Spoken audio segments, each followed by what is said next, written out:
What's going on, everyone? It's Mr. West. I hope you're all well. So back again for a quick part 2 of the Filmic Pro for OnePlus 7 Pro video test.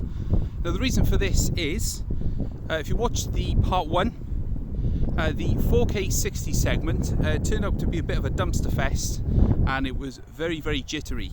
So it turns out that the phone doesn't quite support 4K 60 yet due to the Android Camera API 2 function. So the phone only records at 60 frames per second using 1080p resolution. So that's what I wanted to show you today very quickly. Now everything that I said in the first video applies to 1080p 60, so you can use the built-in color control, so you can use the log V2, you can use the natural, dynamic or flat profiles, and you can color grade your footage then if you so wish. Now with 60 frames per second movement, everything is a lot smoother.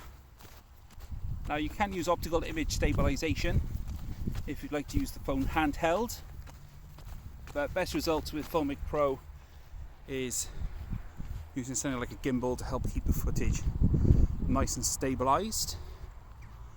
So I'm just going to keep this as quick as I can and just show you briefly how 60 FPS looks. I've set the exposure to manual control so everything is kept nice and even, so you're not getting any blowouts in the sky as I move the phone around, as you would with auto exposure. And using the log V2 profile allows you to add either a preset lookup table or color grade or preset of your own from your editing program. And that makes the footage look pretty much how you want it rather than how the app does. Although I will say the auto mode or the natural mode do a good job, I think, of presenting a really nice looking image. So if I get closer to this plantation here, you can see just by the movement with 60 frames per second, it's a much more realistic, more fluid kind of movement, whereas 30 FPS and below gives a much more kind of motion blur effect. But you can see the difference if I just move past. You can see the motion is really nice and smooth, which is cool. And using the focus control allows me to get good focus on pretty much all of everything that I'm seeing in front of me. Now one great thing about Filmic Pro as well is that you can use the built-in manual controls to record video in low light and also at night.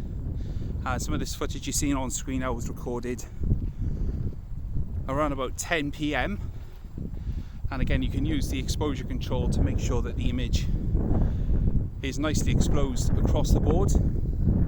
Now I recorded the video at both 4K at 24 frames per second and also 4K at 30 frames per second. I wouldn't advise using 60 frames per second with a mobile handset at night, because double the frames equals half the exposure, so you can end up with a really dark image. But using 4K 24 or 4K 30 or even 1080p 24 or 30 will get you some really nice results. You let me know what you think of the video that you're seeing on screen now. I think it looks really good, especially if you stabilize it.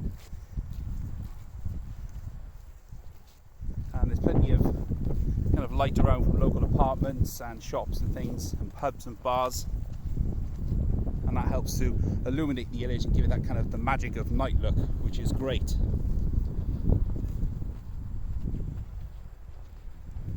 Some night footage. As I said, I wanted to keep this short and sweet just to give you a quick demonstration of how it looks. But you let me know what you think in the comments, and I'll also leave a link to Filmic Pro in the description so you can go and check it out for yourself. There is no free trial of this app, so you do have to pay for it. But as I said in part 1 of this video, if you are serious about mobile video making, then this is a really excellent tool to allow you to get complete control, well, as much control as you can over your mobile phone and get the best footage from it. But for now, this has been my look at 60 frames per second at 1080p using Filmic Pro on the OnePlus 7 Pro. My name's Mr. West, and I'll catch you guys later.